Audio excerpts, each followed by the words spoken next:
Hi guys! Andito ako ngayon sa Namal, sa Tel Aviv, mamasyal. Lumabas lang ako saglit lang para makasama ang kaibigan at mag-relax-relax naman para medyo ma-relax ang ating utak sa alaga natin na medyo mahirap alagaan. Pero malas naman, andito ako sa labas tapos biglang may siren, may bomba na parating galing Yemen. Tapos wala kaming pagtaguan dito na mamad. Kaya dito na lang kami sa wall nakatayo. Lahat ng mga tao nasa gilid nakatayo. Sabi ng sundalo kanina na tayo lang daw kami sa may wall, sa pader. Kaya dito kami lahat nakatayo.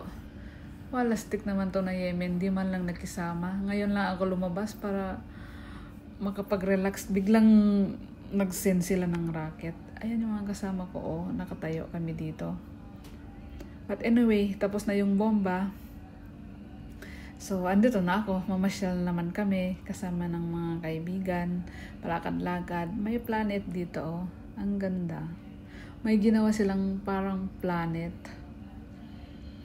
Kanina na-stress ako sa bomba, ngayon parang relax kasi finally nakita ko rin yung gusto kong puntahan.